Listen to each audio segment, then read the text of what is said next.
Hello दोस्तों। पिछले video में हम कुछ नोट जेएस पे काम कर रहे थे, ठीक है, जहाँ पे हमने मिनी प्रोजेक्ट बनाया था। तो इससे पिछले वाले में एक वीडियो बना रहा था अभी, तो थोड़ी देर पहले, तो वो बीच में ही कट हो गया किसी रीज़न से। तो मैंने सारी कोडिंग लिख दी थी। अब वापस से पूरा बताने में काफ़ी टाइम लग जाएगा, तो फिर मैं आपको बताता हूँ मैंने क्या क्या कोडिंग कर चुका हूँ, है ना। तो जैसे कि मैंने क्या किया, सबसे पहले जितने भी आपने राउट बनाए थे ना, ठीक है, ये जितने भी आपने राउट बनाए थे, तो मैंने इन सब जो ज़रूरी राउट हैं आपके, ठीक है, HTML वाले राउट को छोड़ते हुए, तो ये जो add new class, add new student, view all class, view all students, edit class, log out, है ना, इन सबको मैंने कॉपी कर लिया, है ना, इन सबको मैंने कॉपी कर लिया और एक फ़ोल्डर बनाया ऊपर API नाम से, है ना। इसको भी भूल जाओ, API नाम का एक फ़ोल्डर बनाया हुआ और उसके अंदर सारा पेस्ट कर दिया, ठीक है, इतना कर सकते हो आप। तो वहाँ से सारा कॉपी करके मेन वाले, और यहाँ पे क्या कर दिया आपने, सबको पेस्ट कर दिया। क्लियर है। तो पेज करने के बाद आपको इन सब फाइलों को इंक्लूड भी करना पड़ेगा। तो देखिए मैंने यहाँ पर app.js के अंदर सबको रिक्वायर भी कर लिया। देखिए ये रहा नीचे, add new student, add new class, register, add, ये सब आपने देख रहे हो यहाँ पर। इन सबको मैंने क्या कर लिया, रिक्वायर कर लिया। तो इस बार पिछली बार हम राउटर से कर रहे थे, इस बार हम API फोल्डर के अंदर कर रहे हैं। तो API सबके अंदर API आएगा। उन सबको नाम भी क्या देते हैं हमने, API से रिलेटेड ही नाम दे दिया। तब नीचे आओगे, सबको यूज़ भी करते हैं नीचे। तो ऐप डॉट यूज़ के अंदर क्या कर दिया, इन सबको आपने यूज़ भी कर लिया, है ना, ठीक है, एज ए मिडिल वे। ये काम हो गया दोनों आपका, ठीक है। परफेक्ट इतना कर सकते हो आप लोग, पहला स्टेप हो गया। अब सेकंड स्टेप हो गया इन सब पेजेस पे काम करना है। तो सबसे पहले पेज का काम किया था मैंने रजिस्टर वाले पेज पे। तो रजिस्टर में जो कोडिंग थी वहाँ पर JS में सेम टू सेम वही कोडिंग है, आपको कुछ बहुत ज़्यादा चेंजेस नहीं है। जो जहाँ चेंजेस है बताता हूँ आपको। तो ऊपर से जितने भी आपके जो सेशन वेशन या जितनी भी चीज़ें दिख रही थी ना आपको सेशन से रिलेटेड, है ना, तो उन सब सारी कोडिंग को हटा देना पहले काम, क्योंकि हमें सेशन या टोकन से रिलेटेड जो भी चीज़ें दिख रही हैं वो आपको सबको आप हटा दोगे। लॉगिन टोकन जो भी लॉगिन यूज़र लिखा सबको हटा देना, कुछ काम नहीं करना सबका। बहुत बेसिक सा रखना आपको, है ना। चेक ईमेल का वहाँ पे भी था, चेक ईमेल का यहाँ पे भी है, चेक यूज़र का वहाँ भी था, यहाँ भी है। अब यहाँ पे पोस्ट आउट स्लैश API के अंदर है, तो API लिख के अंदर लिखोगे आप, ठीक है, एक काम आप ये करोगे। बाकी अंदर की जो कोडिंग थी वही की वही है, मैंने कोई चेंजेस नहीं किए हैं, ये सब भी ठीक है। अब यहाँ से थोड़ा चेंजेस हो रहा है, जैसे आप सेव करोगे ना तो आपको टोकन जनरेट करना पड़ेगा, है ना। सेव करने के बाद टोकन जनरेट करना पड़ेगा। टोकन जनरेट करने का तरीका बता देता हूँ आपको मैं। देखिए यहाँ पे लिखा हुआ कॉन्स्ट पेलोड, ठीक है, एक पेलोड क्रिएट करते हैं। तो पेलोड के अंदर हमने यहाँ पे यूज़र बराबर जो यूज़र की आईडी है, आईडी क्या है, जब आप डेटाबेस में सेव करते हो तो वहाँ पे अंडरस्कोर आईडी से सेव होता है ना, वही आईडी ये है आपकी। तो यूज़र की आईडी को हमने क्या कर लिया, वहाँ पे गेट कर लिया है ना, ठीक है, आईडी मिल गई है। तो जब इसका सिंटेक्स होता है JWT का, तो उसको लिखने का तरीका क्या होता है, तो JWT डॉट साइन, ठीक है, साइन के अंदर क्या क्या होता है ऊपर लिखा हुआ देखिए, आपका पेलोड होता है पहला, ठीक है। तो पेलोड हमने आईडी गेट कर ही ली है।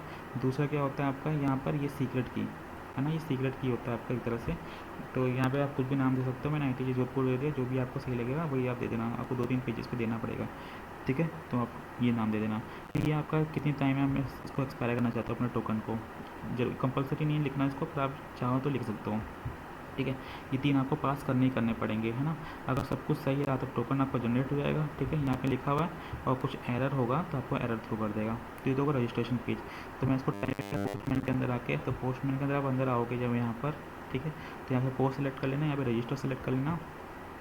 और यहाँ पे हेडर में आना, हेडर में क्या करोगे, कंटेंट टाइप सेलेक्ट कर लोगे, है ना, यहाँ पे कुछ है ही नहीं, कंटेंट टाइप एप्लीकेशन जेसन। और यहाँ पे बॉडी में आ जाओगे, है ना।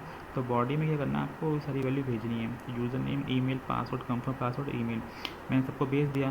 तो भेजते जैसे सेंड पे क्लिक किया तो क्या हो जाएगा, आपका एक टोकन जनरेट हो जाएगा। वो ये आपका टोकन यहाँ पे नीचे दिख जाएगा आपको, सही कुछ सही रहा तो टोकन आपको यहाँ पे कुछ इस प्रकार से दिख जाएगा, ठीक है। ये पहला काम किया था हमने, आप लोग भी ट्राई करना, हो जाएगा, तो कुछ हार्ड नहीं है। दूसरा उसके बाद क्या काम किया, लॉगिन पेज पे काम किया। तो वापस आ जाते हैं इस पर। तो लॉगिन पे क्या किया हमने, सेम चीज़ वहाँ से कॉपी करके यहाँ जो पेस्ट किया था सब कुछ सेम है, कोई चेंजेस नहीं है। बस यहाँ पे पहले लॉगिन यूज़र लिखा हुआ था, क्या लिखा हुआ था, ITG जोधपुर, है ना, क्योंकि ये आपका सीक्रेट की है। और यहाँ पे टोकन को रिप्लाई कर दिया, और कहीं कुछ नहीं किया हुआ है, ठीक है, सब कुछ सेम है। तो अब इसको लॉगिन को भी चेक करते हो, क्या करते हो, जब लॉगिन वाले पेज पर, तो ये आपका API लॉगिन है। तो अब यही जो यूज़र नेम और पासवर्ड है जो अभी आपने यहाँ पर दिया था, है ना, इसी से रजिस्टर्ड हुए ऊपर, फिर से ऊपर कर लेते हैं इसको भी, इसी से रजिस्टर्ड हुआ। तो मैंने यहाँ से यूज़र नेम, पासवर्ड और सीक्रेट की उठा के यहाँ पर रख दिया, ठीक है, वही तीनों हैं। और जैसे सेंड पे क्लिक किया तो आपका क्या जनरेट हो गया, टोकन, है ना, कि मतलब आपका यूज़र सही है, यूज़र ऑथेंटिकेट हो चुके हैं। अब अभी टोकन जनरेट क्यों किया गया है? टोकन जनरेट करने का कारण ये है कि जितने भी आपके प्रोटेक्टेड राउट्स होंगे, जैसे add new class, add new student वगैरह, तो इस पेज को एक्सेस कर सके, है ना, यूज़र जो होगा उसको एक्सेस कर सके। तो अब जैसे क्या मतलब है इसका कि मैंने बनाया यहाँ पर, ठीक है, और इसे मिडिल वेयर के अंदर क्या बनाया मैंने, ऑथ, ऑथेंटिकेशन के लिए। तो ऑथ में क्या लिखा हुआ है वो समझिए। ऑथ में क्या लिखा हुआ है, पहले सबसे पहले आपने टोकन को जनरेट कर लिया। ये जो लिखा हुआ ना, const token request dot header x और टोकन, ठीक है। तो रिक्वेस्ट डॉट हेडर क्या मतलब होता है कि ये जो आप अभी यहाँ पे खोल रहे हो, तो हेडर्स ये ना, ये इसको बोलते हैं रिक्वेस्ट डॉट हेडर। तो रिक्वेस्ट डॉट हेडर में यहाँ पे आपको लिखना पड़ेगा यही चीज़। क्या चीज़? X auth token. ये एक्स ऑथ टोकन लिखा हुआ है ना, ये चीज़ आपको वहाँ पे जनरेट करनी पड़ेगी जब आपको टोकन लिखना पड़ेगा। अगर टोकन नहीं होगा तो मैसेज आ जाएगा क्या, नो टोकन, है ना, ऐसा आ जाएगा। अगर होगा तो ट्राई कैच ब्लॉक में डाल देते हैं। तो टोकन को वेरीफाई करने का तरीका क्या होता है इसमें, तो जो टोकन होगा निकल के आया होगा वो, और साथ साथ में आपका सीक्रेट की जो आपने बनाया था अभी, है ना, IIT जोधपुर पीछे दिया था ना, तो वो दोनों को मैच करवाते हैं, दोनों को वेरीफाई करवाते हैं। अगर दोनों सही होगा, ठीक है, टोकन और आपका ये दोनों सही होगा, तब तो क्या हो जाएगा आपका, ये जनरेट हो जाएगा, जो यूज़र है ना, यूज़र आपका जनरेट हो जाएगा। और नहीं होगा तो आपका एरर आ जाएगा। और पूरा प्रोसेस से गलत होगा तो यहाँ पर इसके लिए आपने यहाँ पे कैच ब्लॉक में इसको एरर को डाल ही रखा है। ऑथेंटिकेशन बना दिया आपने। अब इस ऑथ को किसी पेज पर ट्राई करना था, तो मैंने क्या किया था, ऐड न्यू क्लास वाले पेज पर ट्राई किया। ऐड न्यू क्लास पेज वही है, सेम है, मैंने कुछ कोड चेंज नहीं किया है, बस जहाँ जहाँ पे रेंडर लिखा हुआ था वहाँ पे जेसन कर देना आप लोग, ठीक है। तो ये तब हो गया आपका, ये कोई चेंजेस नहीं कोडिंग में, है ना, सब कुछ सेम है। बस मैंने यहाँ क्या किया है, इस पेज पर ऑथ लिख दिया है ना, क्योंकि हमें चेक करना, ऑथेंटिकेशन चेक करना है। तो यहाँ पे पहले ऑथ का रिक्वायर कर लिया और वहाँ पे पोस्ट आउट में क्या कर दिया, ऑथ को लगा दिया है ना। फिर आप जब यहाँ पर आओगे और इस पेज पर आओगे, मैंने ऐड न्यू क्लास का पेज बनाया हुआ है और एक क्लास को ऐड करने की कोशिश की है। अब देखिए हेडर के अंदर मैंने एक्स और टोकन लिखा हुआ है ना, अगर मैं इसको हटा दूँ और फिर सेंड करूँ तो आपका एक टोकन मांगेगा पहले, ना, क्लास ऑलरेडी एग्जिस्ट लिखा है एक्चुअली। तो पहले क्लास का नाम चेंज कर देते हैं, मान लो 213 लिख देते हैं, फिर सेंड करते हैं बिना टोकन के।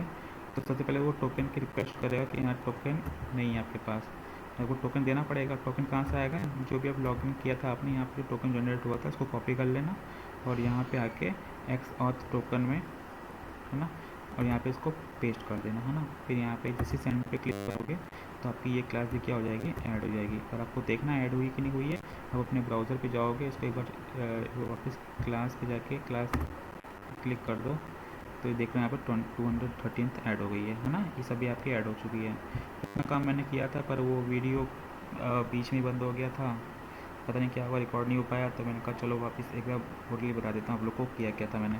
वैसे ही क्या करोगे, जितने भी पेजेस बने हुए ना, add new class, add new student, सब में यही करना है आपको, ऑथेंटिकेशन वाला बस ये मिडिल वेयर बीच में लगा देना है। इसके अलावा आपको कोई छिड़कानी नहीं करनी है। और वो वहाँ पे रेंडर जहाँ जहाँ लिखा था वहाँ पे रेंडर की जगह आप जेसन कर देना, बाकी सब आपका सही है, ठीक है। तो ऐड न्यू क्लास जैसे हुआ, ऐड न्यू स्टूडेंट हो जाएगा, view all class, view all student, सब कुछ वहाँ पे हो जाएगा। एडिट में भी सेम ही करना है आपको, है ना, बस ऑथेंटिकेशन सब वाले पेज में लगा देना, सारा पेज आपका काम करता रहेगा।